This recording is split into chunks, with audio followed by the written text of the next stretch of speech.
Colt is the prime figurehead of damage inflation in the game. Let's take a look at what damage inflation is, how Colt relates to it, and how Colt struggles from balancing around it. Colt is a brawler loved and detested by many. On one hand, hitting all 6 shots in a row and absolutely melting the other enemy is the greatest feeling in the world.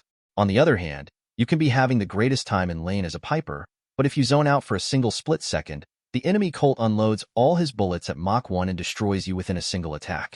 Well, Colt was basically like this, even while the game was in its beta. Colt is a damage dealer who has the ability to deal heavy damage, but struggles to do this in practice due to his low accuracy. The closest comparison to him would probably be Angelo, except Angelo trades heavy damage for speed and range, which make him play completely differently and have different strengths and weaknesses. Or maybe Lou, except he trades damage for the ability to stun with his main attack, giving him strengths and weaknesses that Colt doesn't have. The point I'm trying to get at here is that Colt's problem is very unique, which is why we should look into his own kit to diagnose him of his problems. His attack is 6 projectiles that deal high total damage and low individual damage, and his super is a bigger version of that. Pretty simple, right? If we look at the numbers, each Colt attack is 720 damage per bullet, with 4,320 damage per 6-bulleted main attack, and each Colt super is 640 damage per bullet, with 7,680 damage per 12-bulleted super. This is, of course, as of April 2024. Notice the insane disparity between the bullet damage and the full attack damage? Now, let's think about the problem from the perspective of skill levels, on a case-by-case basis. Let's say you're a pro at Colt, and your enemy is your friend who just picked up Brawl this weekend.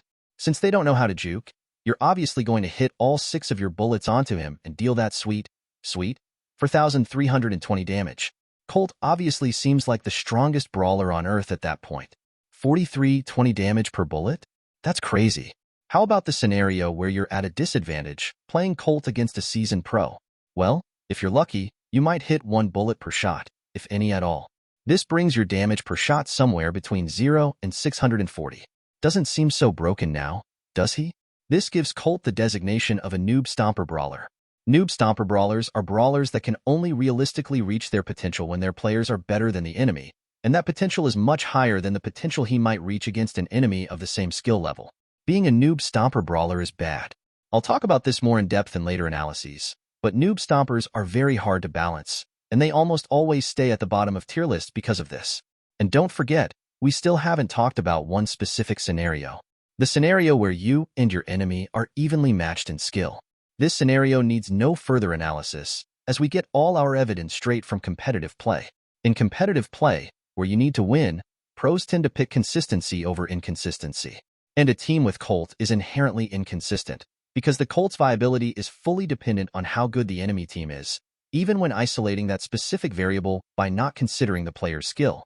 If you deal an average of 3,000 damage per bullet one game, but then just 1,000 damage per bullet the next game, your team is screwed if they're playing based on when your Colt was better. So, you may ask, how did they balance Colt to make him better over the years?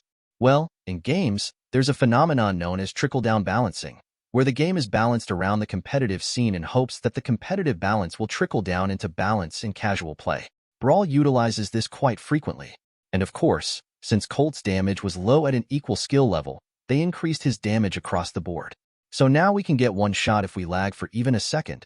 Colt truly makes the game fun, except if you're against him. And this leads us to the issue of damage inflation.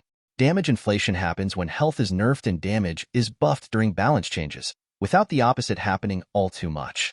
This has a lot to do with the fact that big damage number brawlers sell better and are generally more fun to play as. People see big damage and fast speed in YouTube videos and go, wow, I want that brawler. What this does, though, is make it a necessity to have the ability to dodge against more and more brawlers. Tanks are so bad right now because their HP advantage is negligible compared to the sheer damage that brawlers can put out against them. Under the right conditions, a piper can 3-shot any brawler in the game. That's genuinely insane. Dodging gets more and more important, and while damage inflation does artificially increase the amount of skill needed to play competitively, it also makes these characters feel more and more unfair to play against.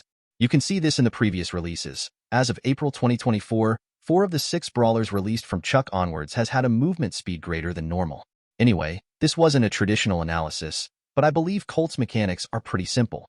What is more important, however, is his effect on the game as a whole. Thanks for watching. Watch this video, or this playlist, or subscribe.